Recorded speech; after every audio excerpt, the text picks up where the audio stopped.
everyone. Welcome to my channel Education Arena. Hope you all are doing well. Today the topic which I am going to discuss in front of you people is the use of irony in Oedipus Rex. It's a play which was written by Sophocles and it is included in a subject named as Classics in Drama, and this is a part of BS English 6th semester. First of all, I would like to start this lecture with the introduction of irony. That what is irony? Irony is basically a literary and rhetorical device where there is a discrepancy between what is said and what is meant, or between what is expected to happen and what actually occurs. Irony क्या है? ये एक literary और रेटरिकल device है, ठीक है, जिसमें तजाद होता है कि क्या कहा जाता है और क्या उसका मतलब होता है, या फिर क्या आप एक्सपेक्ट करते हैं कि हो और क्या एक्चुअली होता है। दो चीज़ें हैं, क्या आप कहते हैं और क्या उसका मतलब होता है। इन दोनों में तजाद, इन दोनों में डिस्क्रिपेंसी, या फिर आप क्या एक्सपेक्ट कर रहे हैं और एक्चुअली होता क्या है। इन दोनों के दरमियान में जो डिस्क्रिपेंसी है, जो तजाद है, बेसिकली उसको आयरनी कहते हैं। अब जो सफोकल्स की ट्रेजेडी है, इसके अंदर आयरनी एक लिटरेरी डिवाइस है, सिग्निफिकेंट लिटरेरी डिवाइस है, ठीक है, और ये प्ले की ओवरऑल जो ड्रामेटिक इम्पैक्ट और डेप्थ है उसमें इम्पॉर्टेंट रोल प्ले करती है, ठीक है।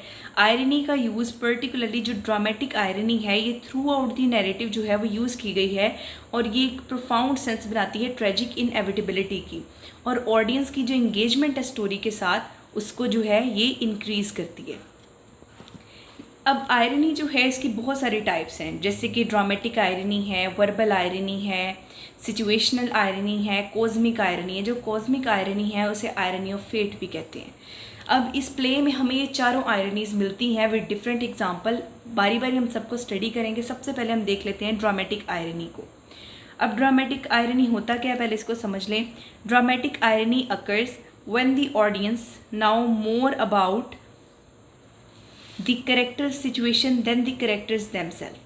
अब होता क्या है कि ड्रामेटिक आयरनी कब होती है कि जब ऑडियंस जो है, जो देखने वाले हैं, जो सुनने वाले हैं, उनको क्या होता है कि जो करेक्टर्स हैं उनकी सिचुएशन के बारे में ज़्यादा पता होता है एज़ कम्पेयर टू उन करेक्टर्स के बारे में, ठीक है।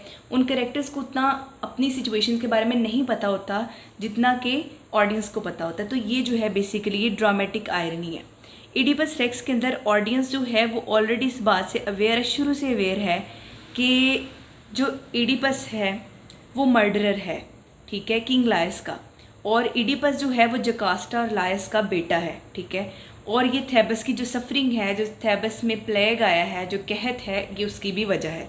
तो ऑडियंस को ये शुरू से पता है, लेकिन ओडिपस को इस बात का नहीं पता। तो ये जो फॉर नॉलेज है, ये पहले से जो नॉलेज है ये बेसिकली हाइटन करता है टेंशन को कि ओडिपस जो है वो परसू करता है ट्रूथ को। अब इसके डिफरेंट हम एग्जांपल पढ़ लेते हैं ड्रामेटिक आयरनी की, जो इस प्ले के अंदर जो है वो यूज़ हुई हैं। सबसे पहले जो है वो ओडिपस की इग्नोरेंस है।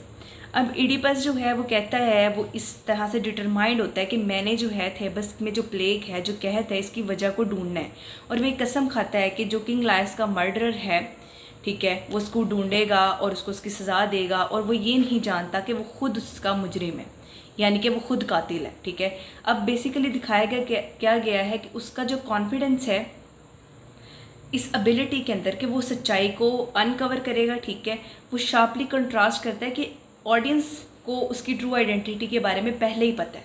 तो यहाँ पर ड्रामेटिक आयरनी आती है कि ऑडियंस को करेक्टर की सिचुएशन के बारे में ऑलरेडी पता है करेक्टर की निस्बत, ठीक है। ओडिपस को नहीं पता कि उसने किंग लायस जो कि उसका अपना फादर है उसका मर्डर किया है, और जो कास्टा जो कि उसकी अपनी माँ है उससे उसने शादी की है, ये ओडिपस को नहीं पता। लेकिन जो ऑडियंस है उसको from the start, very start of the play, audience को इस बात का पता है। ये फर्स्ट एग्जाम्पल है। सेकेंड एग्जाम्पल जो है वो जो कास्टा की रीअश्योरेंसेज है। अब जो कास्टा जो है वो ये कोशिश करती है कि ओडिपस को ये जो इंक्वायरीज कर रहा है इससे दूर ले जाए, तो उसको रीअश्योर कराती है कि प्रोफेसीज जो हैं वो सच नहीं होती, उन पर ट्रस्ट नहीं करना चाहिए। वो अपने बारे में एक प्रोफेसी बताती है कि मेरे बारे में एक प्रोफेसी हुई थी कि मेरा अपना बेटा जो है वो मुझसे शादी करेगा, ठीक है, और अपने फादर को जो है वो कत्ल कर देगा। तो उसने कहा कि इस तरह का तो कुछ नहीं हुआ, ठीक है। तो वो कहती है कि ऑडियंस, वो कहती है कि ये प्रोफेसी सच नहीं हुई, लेकिन ऑडियंस को शुरू से ही पता है कि प्रोफेसी ऑलरेडी ट्रू हो चुकी है। इडिपस का रियल फादर जो है वो किंग लायस है और वो उसी का मर्डरर है। उसकी जो रियल मदर है वो जोकास्टा है और उसने उसी से शादी की है। तो यहाँ पर ड्रामेटिक आयरनी जो है वो अपनी पीक पर जाती है। थर्ड जो है वो टेरेसियस की प्रोफेसीज़ हैं। जब टेरेसियस जो ब्लाइंड प्रॉफिट है वो ये कहता है कि इडिपस जो है वो मर्डरर है, तो इडिपस उसका मजाक उड़ाता है और कहता है कि तुम्हारे जो अल्फाज हैं ये तो सिर्फ झूठ हैं।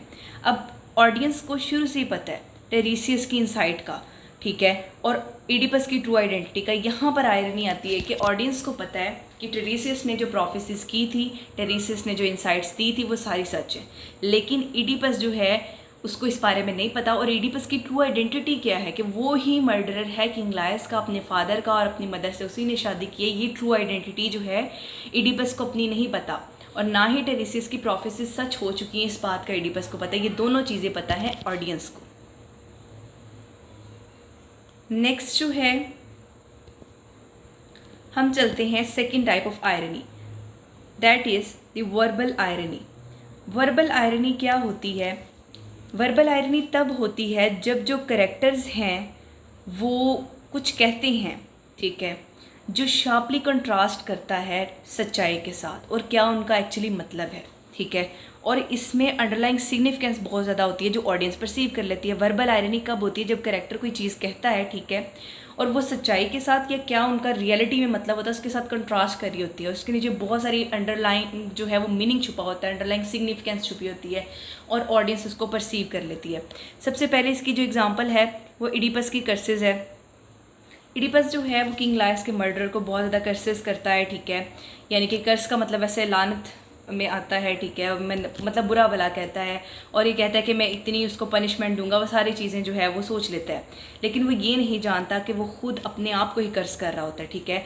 वो जो डिक्लेरेशंस करता है वेंजियंस की, यानी कि इंतकाम की, वो आयरॉनिकली सेल्फ डिस्ट्रक्टिव है, क्योंकि वो अपने बारे में तबाही का सोच रहा है। अगर वो सोच रहा है कि मैं मर्डरर को ये सब कुछ करूँगा, तो रियलिटी में वो मर्डरर जो है वो खुद है, ठीक है। तो ये ट्रेजिक डायमेंशंस हैं, यहाँ से उसका ट्रेजिक डाउनफॉल जो है वो स्टार्ट होता है। उसके बाद जो है वो references to sight and blindness जो है वो दी गई हैं।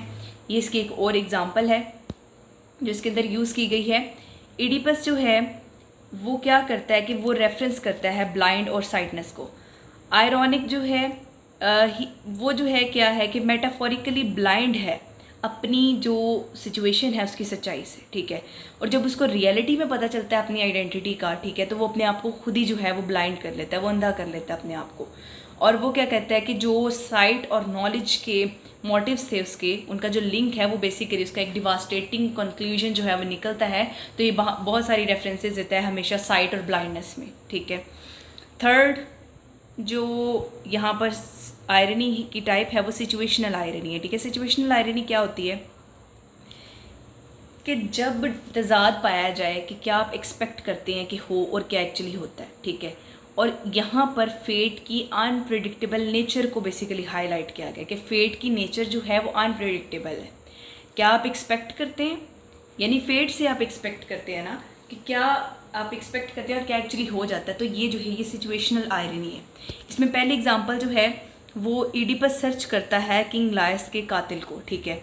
इडिपस का जो रोल है इन्वेस्टिगेटर के तौर पर और जस्टिस लेके आना और थेबस को करप्शन से जो है पाक साफ करना, वो आयरनी कह के, क्योंकि वो जो इन्वेस्टिगेशन कर रहा है वो इस चीज़ को की रेविलेशन है कि वो खुद ही करप्शन की सोर्स है, ठीक है।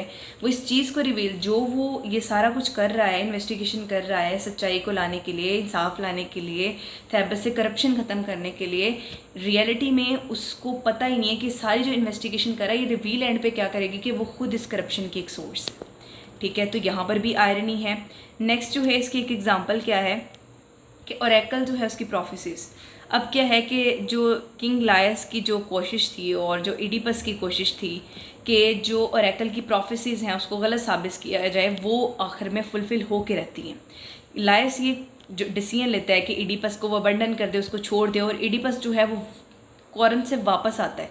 ये दोनों इस चीज़ पे बताते हैं कि किंग लायस को जब पता चला था कि ये बेटा जो है बड़ा होकर मुझे मार देगा और मेरी बीवी से शादी कर लेगा, तो उसने क्या किया था कि इसको भेज दिया था यहाँ से, ठीक है। उसने किसी को कहा था कि इसको जो है वो छोड़ आओ, और लेकिन अब ईडिपस का वहाँ से कॉरिंथ से वापस आना, ये बेसिकली दोनों चीज़ें बता रही हैं कि प्रोफेसी सच हुई थी। उसने अपने फादर को आकर कत्ल किया था और अपनी मदर से शादी की थी। तो यहाँ पर जो है वो बताया जा रहा है कि इंसान अटेम्प्ट करता है कि फेट से एस्केप कर सके, ठीक है, लेकिन ऐसा होता नहीं है। उसके बाद जो है वो कॉस्मिक आयरनी है। कॉस्मिक आयरनी लास्ट आयरनी है जो डिस्कस करेंगे। इसको आयरनी ऑफ फेट भी कहते हैं। इसमें ये आइडिया है कि जो खुदा हैं या जो फेट है वो इंसान की ज़िंदगी को मैनिपुलेट करती है, ठीक है, और ऐसे आउटकम्स लेकर आते हैं जो ट्रूअली आयरॉनिक होते हैं, ठीक है। इसमें ईडिपस की फेट है, वो एक एग्जांपल के तौर पर आप कोट कर सकते हैं कि जो ईडिपस की ज़िंदगी की ट्रेजिक आयरनी है, ठीक है, उसकी नोबल क्वालिटीज़ के अंदर, यानी कि उसकी इंटेलिजेंस है, उसकी डिटर्मिनेशन है, सेंस ऑफ जस्टिस है, ये क्वालिटीज़ जो हैं उसका डाउनफॉल करती हैं, ठीक है। जो गॉड की प्रोफेसीज़ हैं उन्होंने इसको शेप किया हुआ, इसकी डेस्टिनी को, ठीक है, बहुत सारे वेज में, जो अंडरस्कोर करती है इंसान की helplessness against the larger forces of fate, यानी कि उसकी इतनी क्वालिटीज़ होने के बावजूद भी उसका डाउनफॉल होता है। तो क्या है कि जो गॉड की प्रोफेसीज़ हैं उन्होंने ऑलरेडी इसकी डेस्टिनी जो है उसको डिटरमाइन किया हुआ है, और उसके सामने इंसान की जो बड़ी बड़ी फोर्सेस हैं, इंसान जो है वो नेचर की जो फेट की बड़ी बड़ी फोर्सेस हैं उसके सामने इंसान जो है बिल्कुल बेबस है। तो ये आज का हमारा टॉपिक है। इसमें से आप जो है इसको मटेरियल भी ले सकते हैं, इसको यूज़ कर सकते हैं। एग्ज़ाम पॉइंट ऑफ व्यू से बहुत ज़्यादा इंपॉर्टेंट क्वेश्चन है। And if you like my videos please do like, share and subscribe my channel and press the bell icon for the latest updates. Inshallah in future I'll try to make more videos, more informative videos for you people. Thank you very much.